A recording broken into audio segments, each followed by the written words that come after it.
Good afternoon, good morning, good evening, wherever you may be, because you might be listening to this archived, you might be in another part of the world, so I'm not sure if it's light or if it's night, but we are here at PRN Studios, and I'm so excited to be here once again. This is Jeramiah Hosea. You're tuning into the Bassline. And once again, we have an incredible guest. I can't believe the guests I've been able to get on this program so far. It's been a thrill every step of the way, and the thrill continues today because I have one of my favorite Substackers on the line, and she's been an inspiration in the medical freedom movement, and I don't even know how to characterize her stuff. We're going to get into the characterization of her stuff in a moment. Tessa Lena has an incredible Substack called Tessa Fights Robots, which is such a cool name, first of all. I mean, that's like the coolest name for a Substack. But it's also an awesome Substack that is factual in nature, it's theoretical in nature, it is conceptual, it is artistic. There's so many things that are just kind of packed into her very rich Substack, which consists of great articles that she's written, but also great interviews for, I don't know if she can explain to us, but there's a series she does called Make Language Great Again. And she just has a wonderful collection of interviews that she's conducted. Actually, I was honored to be her guest last week, so now we're kind of trading places a little bit. Tessa, are you on the line? Can you hear me? Yes, thank you, Jeremiah. It is very kind of you to describe in such a way, and I'm so honored to be on your show. It's a pleasure and a joy. Well, thank you so much. I mean, I'm serious. I told you this at the beginning of our interview last week. You know, we have some friends in common, my good friend Michael J. and my good friend Kevin Nathaniel. We formed a group called the Healing Sound Ensemble in reaction to the whole situation we were facing. And we've actually been gigging and doing like sound healing gigs, but when we were first in communication about what was going on in this crazy world with the COVID narrative coming down upon us and all the policies that came along with that, it was like, Tessa, did you see the new article by Tessa? Tessa's on fire. And it was like, you know, you were like a mythical figure at first. And then, you know, I became a fan of your Substack myself. I started tuning in and reading your articles. And how would you describe yourself? Are you a citizen journalist, or how would you describe the type of journalism that you're doing? Well, first of all, thank you again. And yeah, those times, 2020, especially the first month of the so-called pandemic, yeah, that was a very special time. And very, very special time. That is actually what compelled me to write my first Substack as Tessa Fights Robots in April 2020. The reason I did it was because I was afraid to speak up in a way, even though it sounds ridiculous. I've never been afraid. You were afraid to speak up, so you spoke up immediately. Yeah, I saw all of my friends go in a different direction, and those are the people, musicians and artists, creative people. Those are the people I very, very much respect. And I saw them go in an entirely different direction. And it was so puzzling to me. So I was a little bit, or more than a little bit, afraid that they would not like me anymore. But at the same time, I was more afraid of being a coward and just not being able to look at myself in the mirror if we were in a situation like early Nazi Germany, and if I didn't say anything, then that would be completely ridiculous, I thought. So I said something. And amazingly, I think some of my friends thought I was crazy, but they didn't necessarily even argue with me. They just kind of stopped talking to me. And I gained so many new friends. And all the things that I wanted to do all my life, as far as kind of explaining the world in a way that makes sense spiritually and in every other way, in earnest, like how it made sense to me inside my heart, it became significantly easier for me, strangely enough, under the pressures of 2020 and on. And as far as the description of my Substack, I don't know, I just try to be honest. And that's the main thing to me. When I write, I try to be useful. And that was a big transition for me because, well, like you, I'm a musician. And I just remember trying to work very hard for likes, and I went to his face, probably many of us did, as musicians, especially younger musicians, and just feeling so insecure and trying to please people and get more likes and get more popular and all those things. And it didn't feel quite right. But that's how the industry, quote-unquote, taught me to do things, and I tried it. And then in 2020, I stopped caring about it at all because I was just focused, sincerely so, on being useful, and that changed the entire world for me. Like, my perspective changed, my internals changed, the way I interacted with people changed, and that was just such a beautiful transition for me personally. So I really tried to be honest. And like, another thing that I did in 2020 that kind of changed my life, I wrote the essay Great Reset for Dummies. Before that, not too many people were reading my Substack. I started it with like 12 people. And then when I wrote it, kind of just throwing it out into the world because I felt so desperate trying to explain and people not listening and trying to explain what was going on based on my research of transhumanism for years and big tech and all those things. So I wrote it, and all of a sudden it was published by everybody, like Zero Hedge, a bunch of people repost. I mean, everybody. I had no idea. Friends were calling me or emailing me saying that, oh, I just read you here or there, or Zero Hedge. I was like, what Zero Hedge? What me? What are you talking about? And then it was very beautiful for me, again, because I felt like I was useful and just feeling this flow of energy back and forth, that I'm doing something useful. And I receive gratitude and I give gratitude. That was the most beautiful thing for me. Wonderful. Yeah. You started your Substack in April of 2020. Now, I'm blown away by that. I mean, you were so on the ball. It seems like most people were just getting their bearings at that time.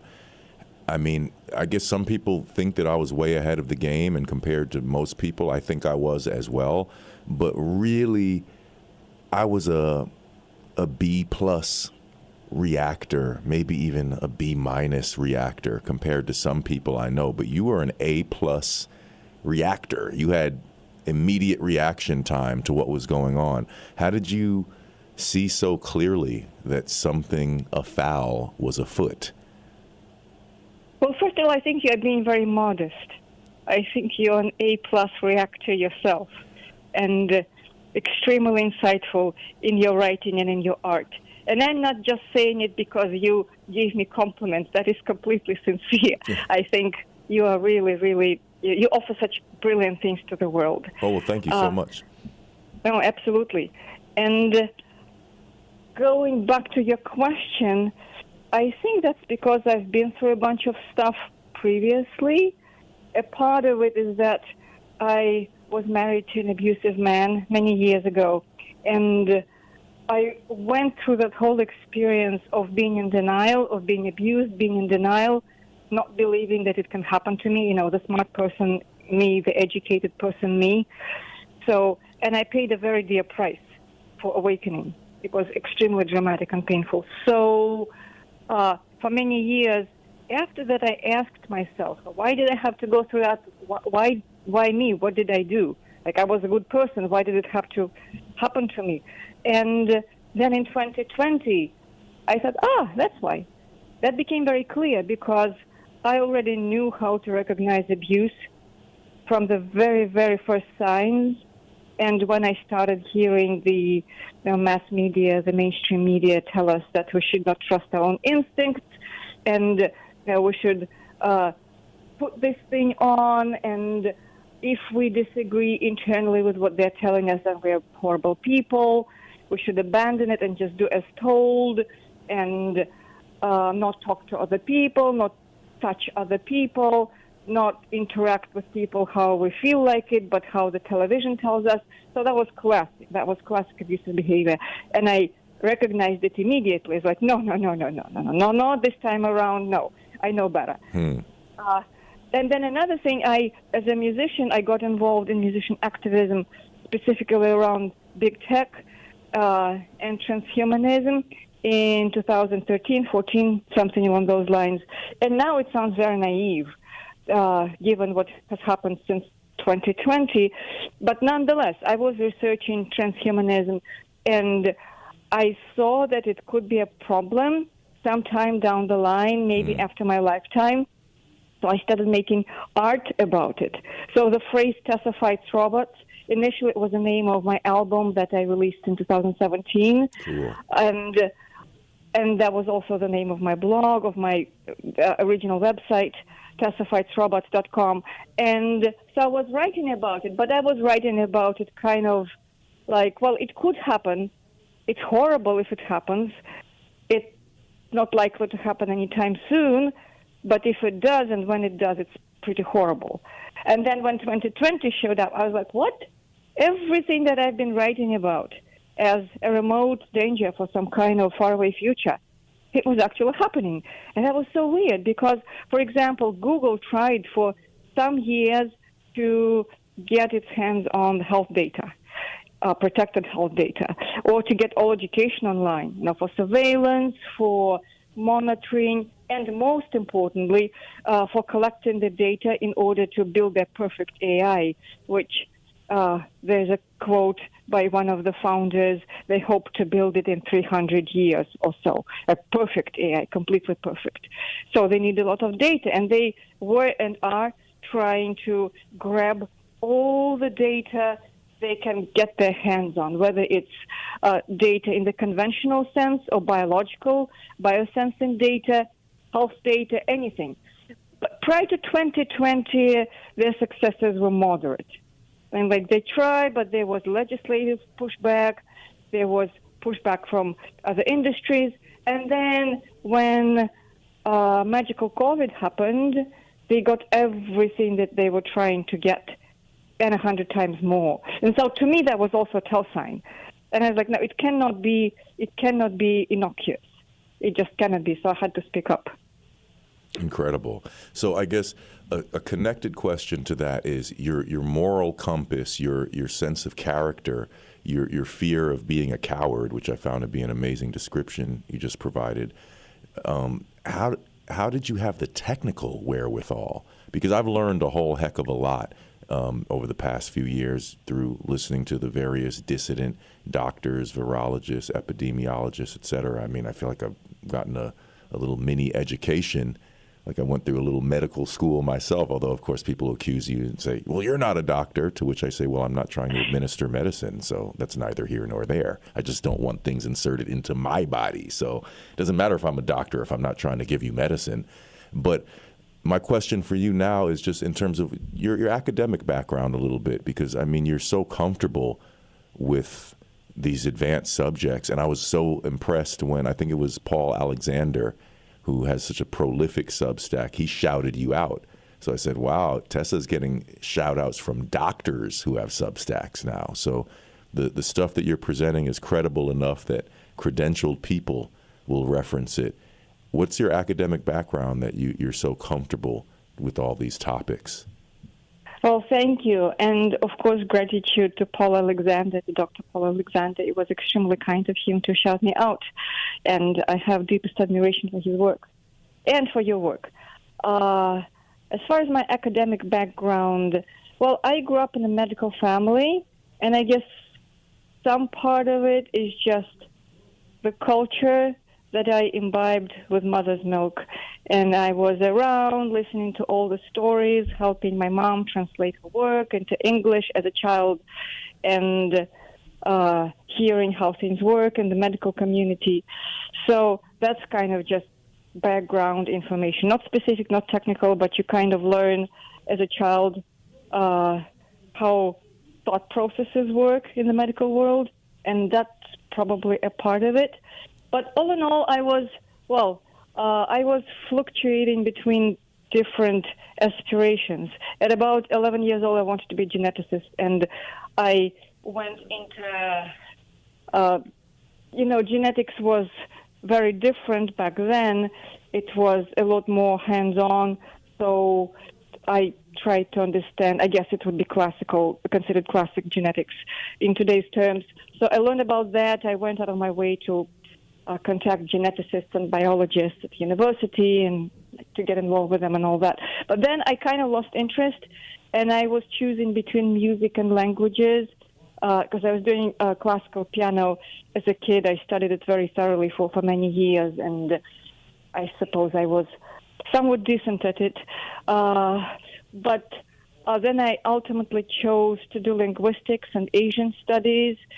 So I studied, different like Buddhist philosophy and Tibetan language and all those things.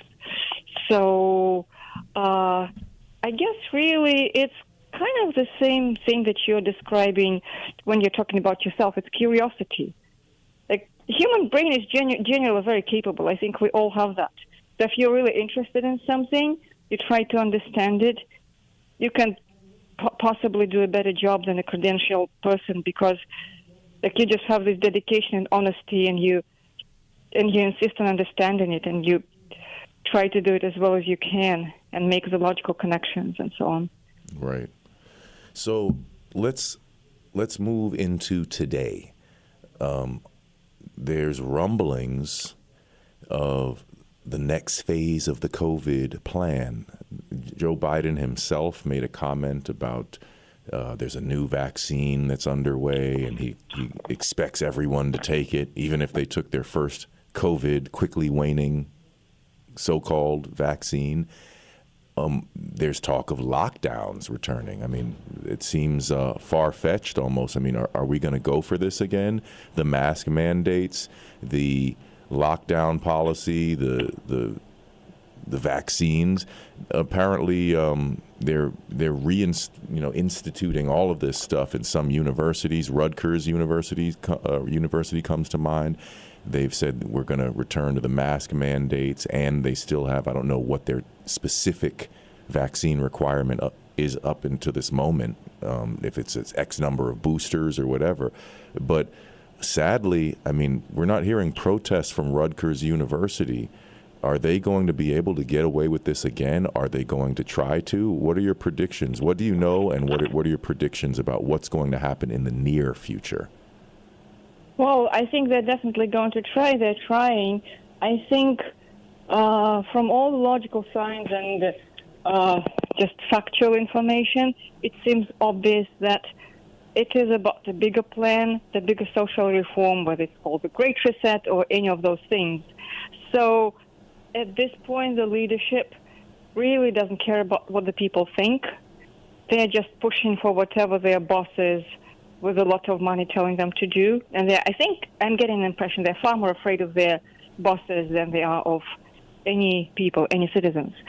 So they just do stubbornly anything that pushes us further into this whole Great Reset situation. So it's really up to the people. You know, it's a philosophical thing in a way.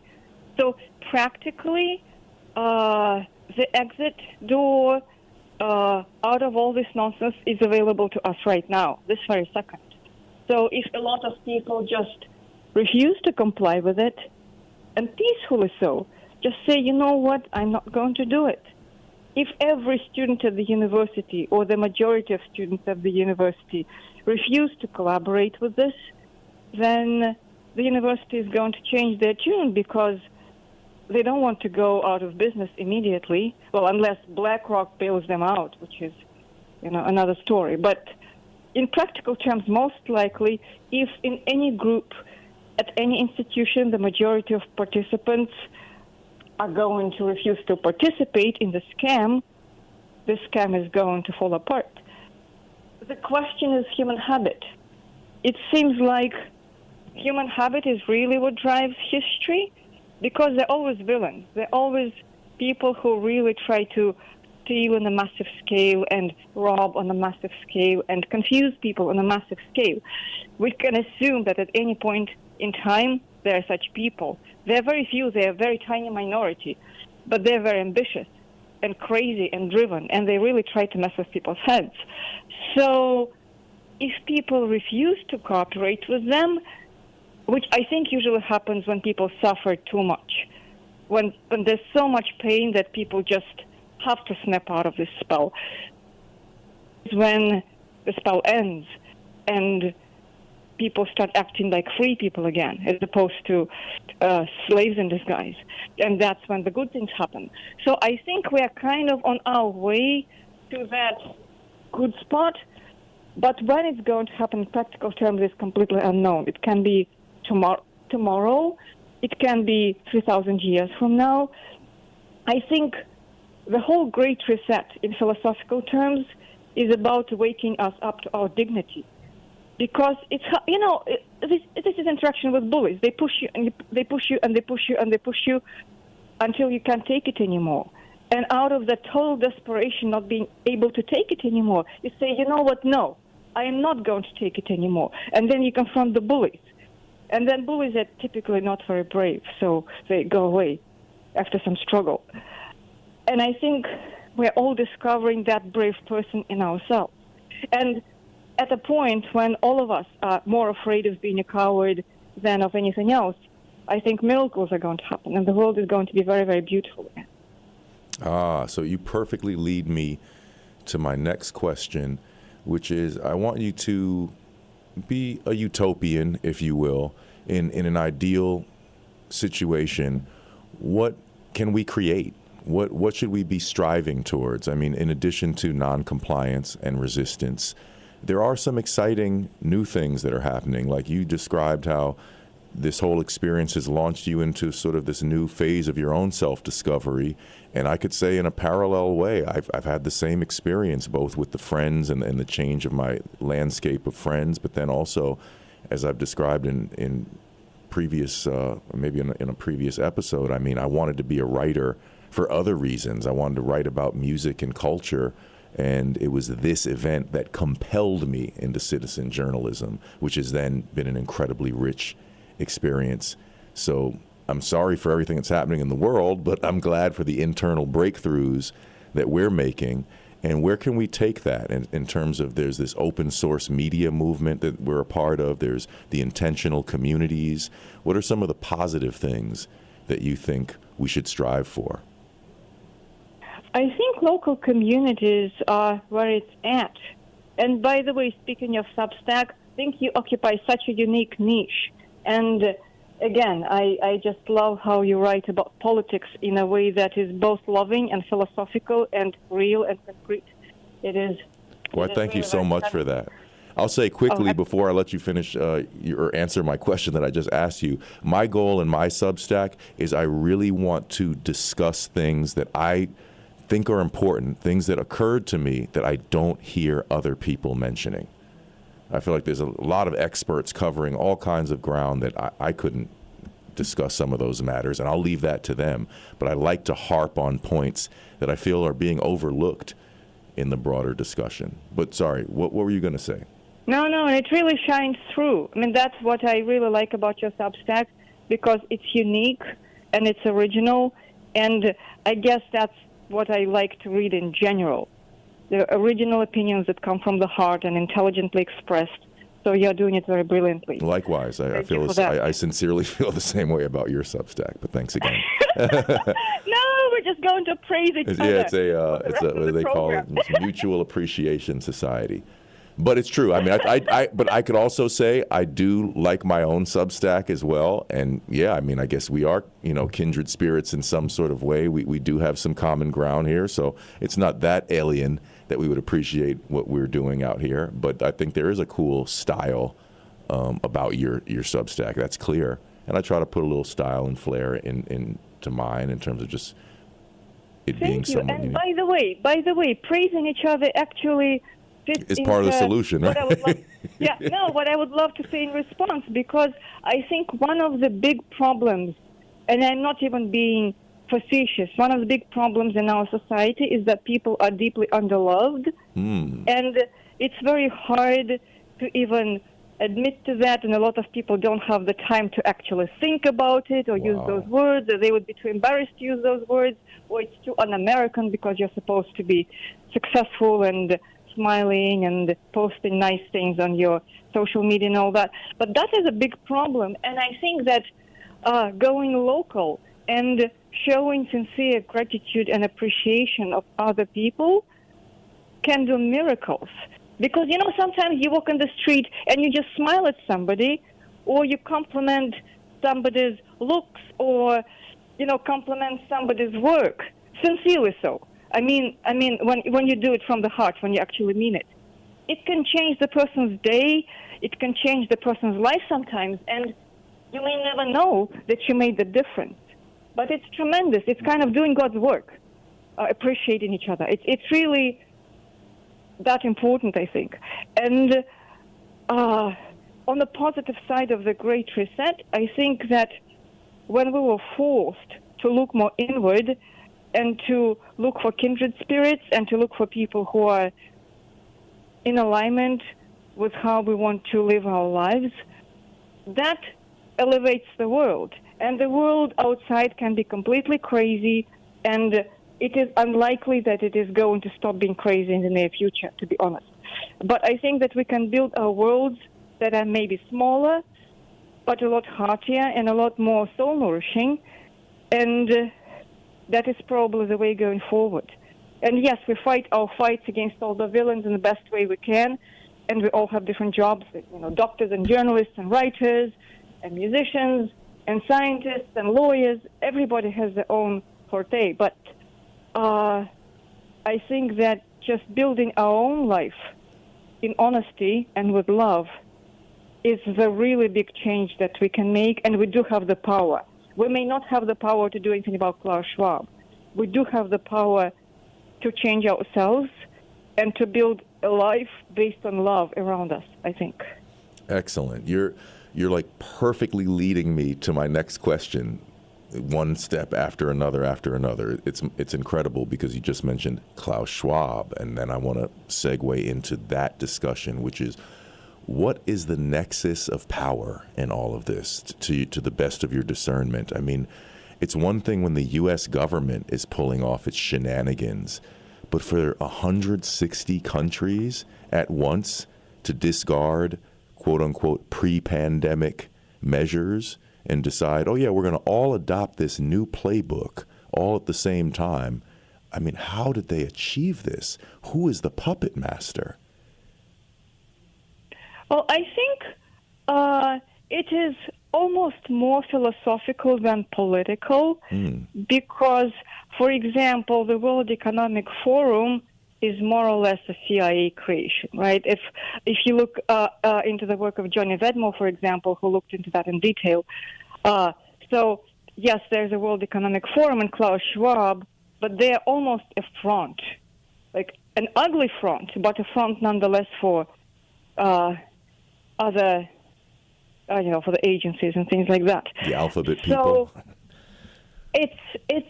I look at it very philosophically. I think that at the root of it is what Stephen Newcomb calls the system of domination and the spirit of domination and actual spiritual sickness, because something goes back centuries and centuries and centuries. And I came up with a term that I use metaphorically, bad witches. They decided to trick the people and to steal and to establish the entire system based on that. And they came up with institutional religions, with many, many lies. They put the words in the mouth of God that I very much doubt God ever said or thought. And so they built this entire dysfunctional machine, and it took centuries for it to start seeming very real, like it's our own reality, and that it's human nature to be mean to each other and to equate success with successful stealing. It's really not very natural. We have both in us. We have good, we have bad. We can always choose. At any point we can choose this or the other. But there was this whole way of thinking and perception created around the fact that we are necessarily bad unless we comply, and good people have to suffer, honest people have to suffer. It's the dishonest people who are successful in the material sense. I think that was all a psyop. It was all a psyop to begin with. And with every phase, with every new reform, with every new conquest, it's building up on the same machine.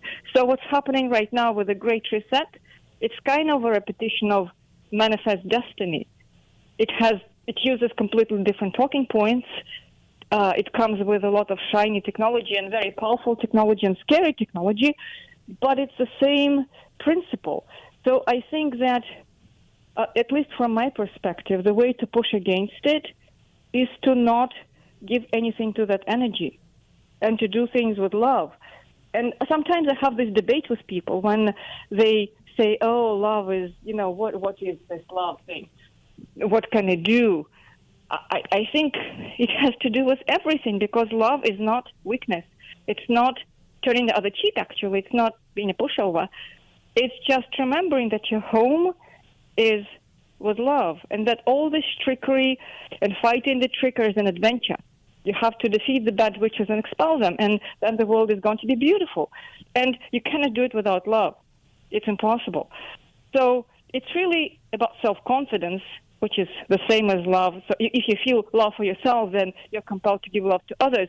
And by doing so, you deprive them of the energy. You deprive the bad guys of the energy. The bad guys in every country, because, alphabet agencies who are, at least in part or to a large degree, probably behind, the ugliness, they consist of people. They're not an abstraction. They consist of people who maybe have bad motives, who chose to walk a path in their life that is not with the light, and that's fine.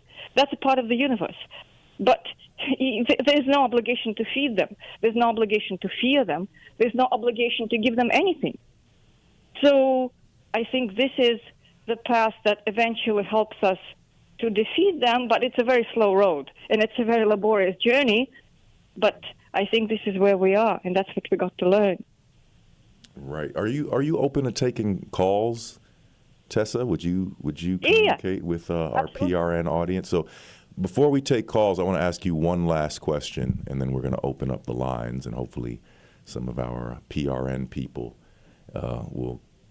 No calls today? Oh, I'm sorry. I'm getting a message. There's no calls right now. There will be, though. Okay, there will be calls. Okay, cool. So, yeah, there's no calls right now. Yeah, we're inviting you to call in just a moment. But before we do that, I wanted to ask you, and this is just another big overarching question like my previous one, but in terms of this incredible, ambitious push to inject everybody in the world with this stuff, where they said everyone needs this injection and I think that's one of the biggest crimes in all of this that doesn't get mentioned.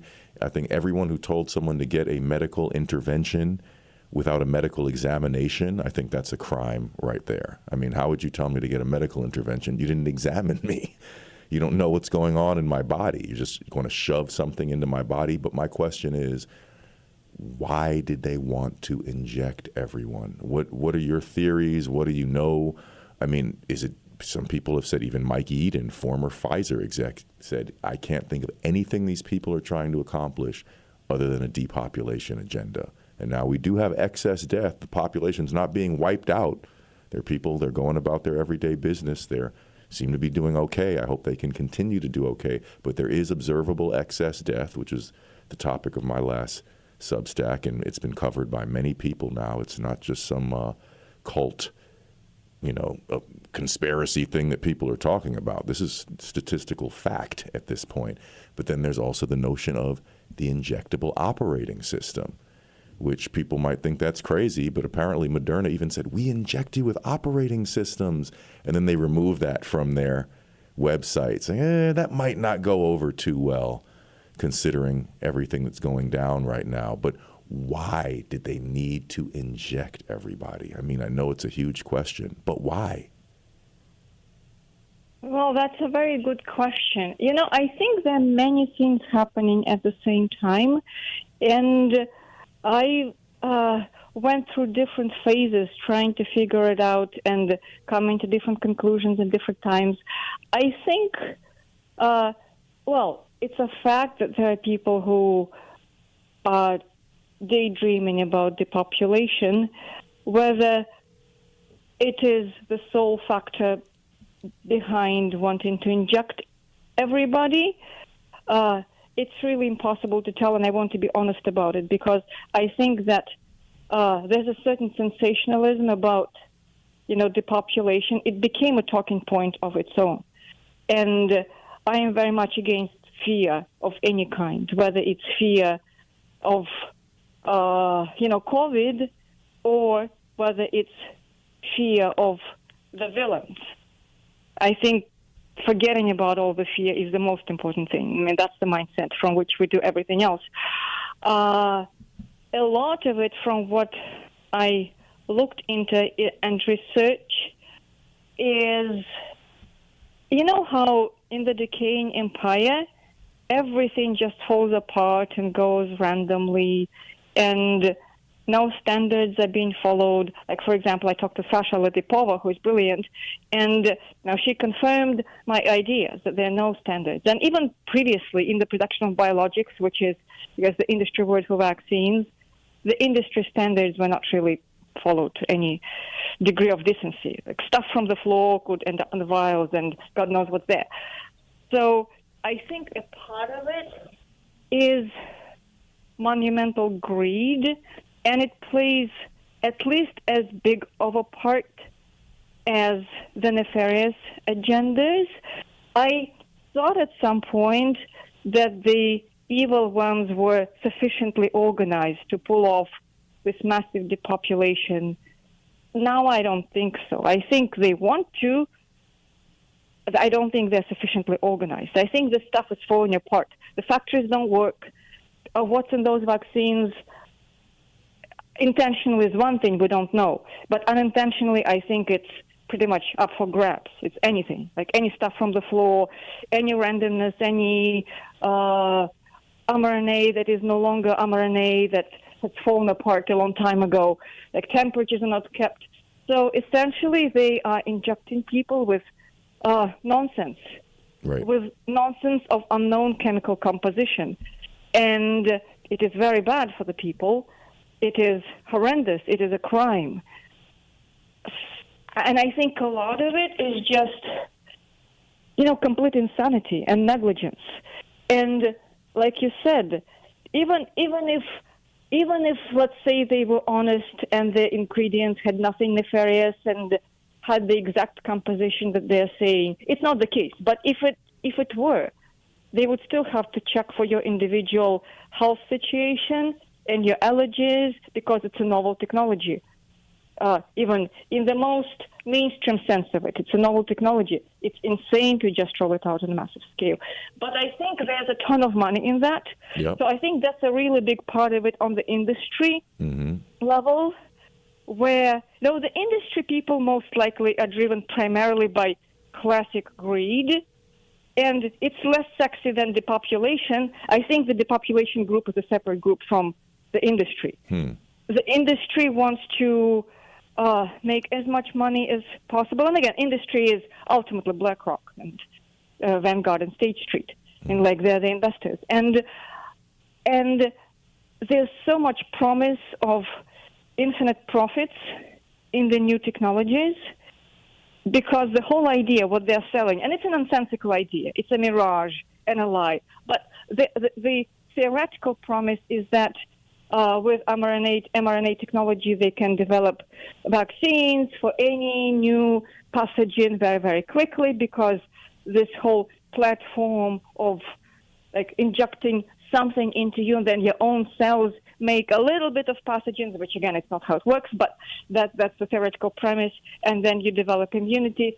So potentially sky's the limit to how much money they can make, because there's a new pathogen every minute, and they can force people, so they hope, to take all those injections against everything. And then if you look at how they changed the definition of vaccine over the past 3 years, now it includes things that have nothing to do with infectious disease, nothing, like zero. It just describes every potential product line. So it's infectious disease, poisoning, chemical, anything. So it's essentially a medicine. The new definition of vaccine is a medicine. It's a vaccine, a preventative medicine, or actual medicine, therapeutic. So they hope to make a ton of money. I think they know they've poisoned a lot of people. At this point, they don't care. That's utter cruelty. That's the utter cruelty, lack of decency, and lack of sanity. Because only a crazy person can completely forego the sense of, relating to the human species. And I think that economically things are falling apart. There's total chaos in factories. And, even in the mainstream media, they were talking about recalling, I think, 10 million doses of J&J because of mold and paint. That's insane. And that's what they wrote about. That's what where they pretended like they're monitoring something or they're doing their job. Imagine how many things weren't recalled, even on that basic level, on a very basic level of completely screwing up manufacturing standards. Yeah, I find that I like that you're talking about manufacturing, because I've been saying that recently. Would it be so hard to understand or hard to believe that an injectable product has injured people? It's sort of the people who are in denial of that and say, oh, no, all these vaccines are safe. All that stuff about vaccine injury, that's nonsense. That's right-wing propaganda. People saying that they were injured is right-wing? There's a woman there's a series of documentaries. One of them, I'm forgetting the name offhand, but was explicitly produced by a Democrat who's vaccine injured and put it out a documentary. Maybe I forget what it's called. Maybe it was Anecdotals. There's a few of them, but yeah. But there's one. I think it was Anecdotals that's about vaccine injury. And the person who put it out, she's not a Republican. I mean, what are you going to say now? She's not a Trump supporter. She's not a Republican. Is she lying for some intricate reason? Like, I find that interesting. We're in what I call reverse conspiracy theory land in terms of trying to explain some of this stuff away. But it's like if I told you that there was a Goodyear tire recall, would you say, oh, that's impossible? Goodyear makes the best tires. It's impossible. It's like, well, there's something called manufacturing, and things can go wrong in that massive process from time to time. Is that so hard to imagine?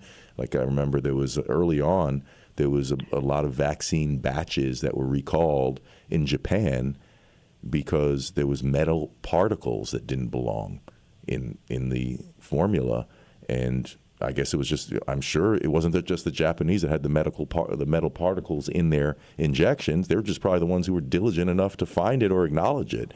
But what about all the other manufacturing errors that could have happened in a rushed operation of this scale? But we do have a few callers on the line, and I want to hear what they have to say. So I believe we have Phil lined up, and he's a favorite caller of mine. How are you doing today, Phil? Hey, I'm so happy to hear this program, Jeremiah.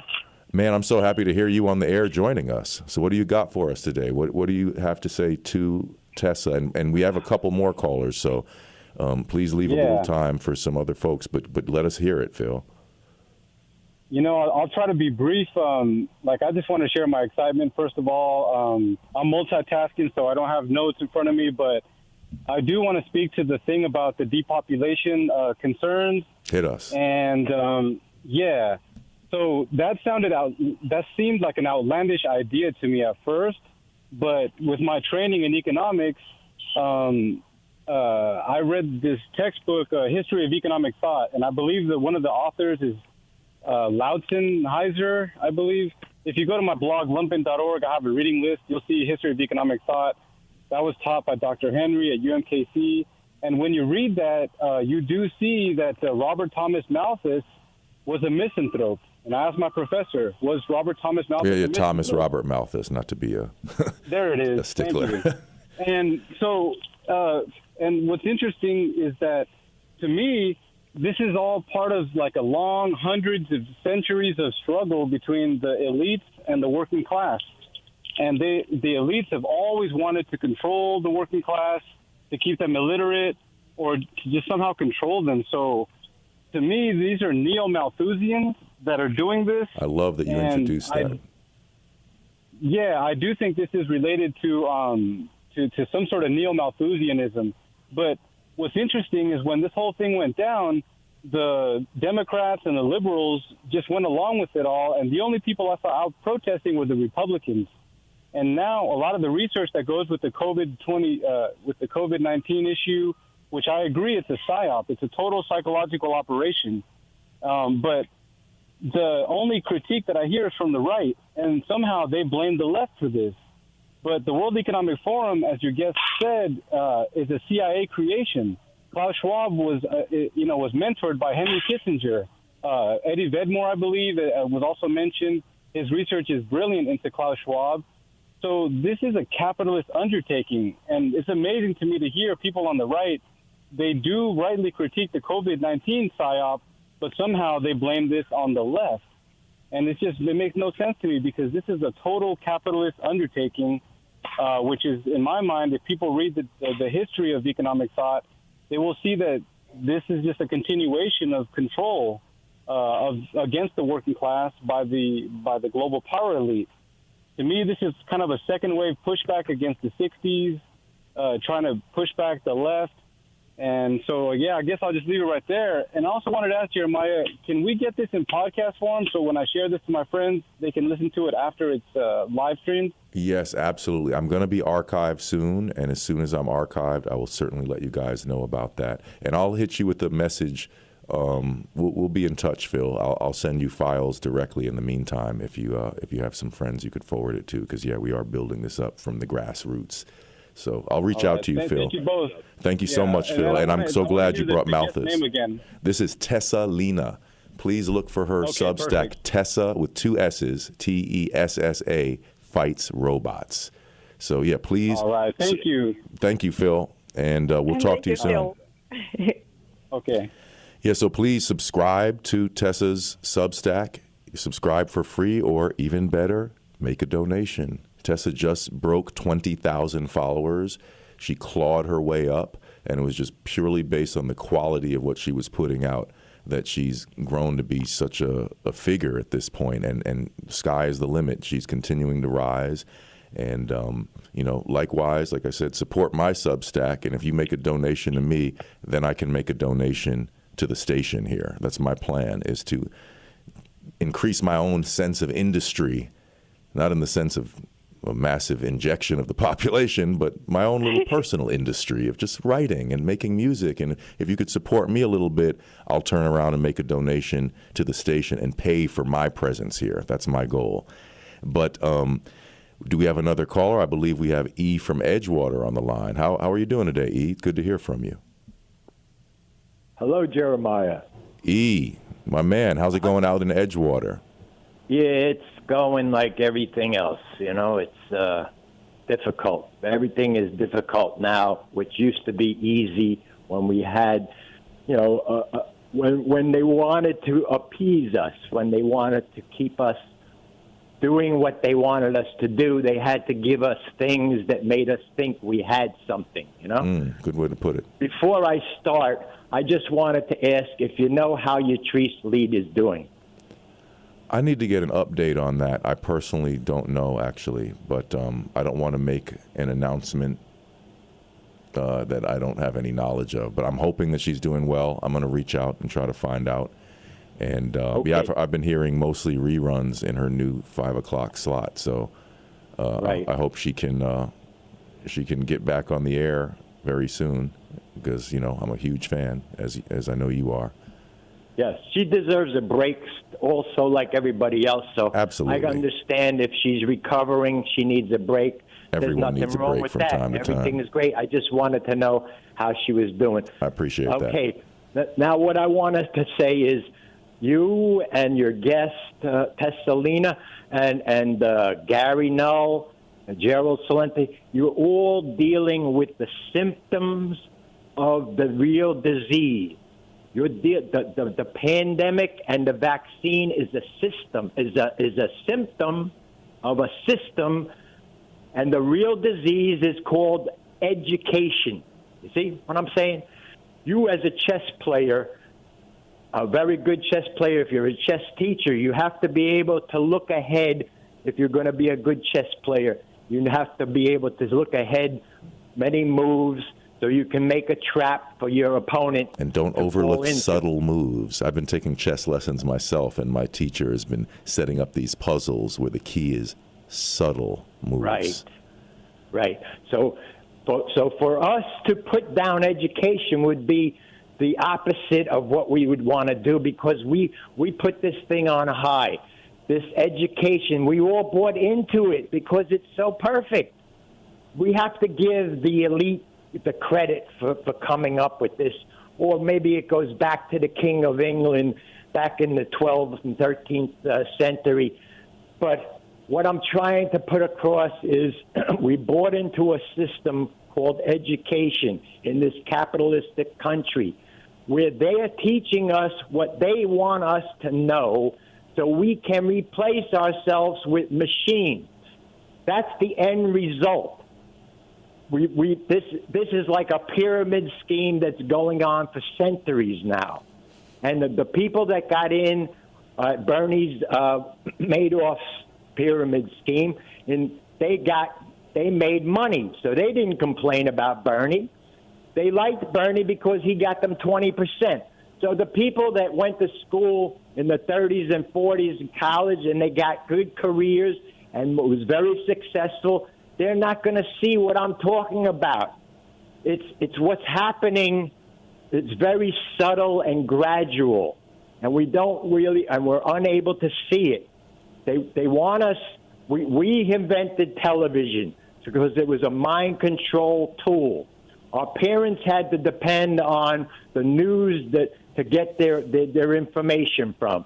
They didn't just turn on the television and then they're overwhelmed with information like we are.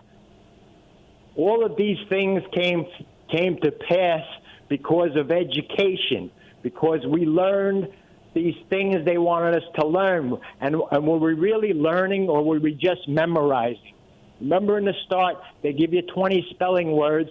They tell you to go home and study them because we're going to give you a test tomorrow on 10 of the 20. So you have to study all 20 because you don't know which 10 I'm going to give you.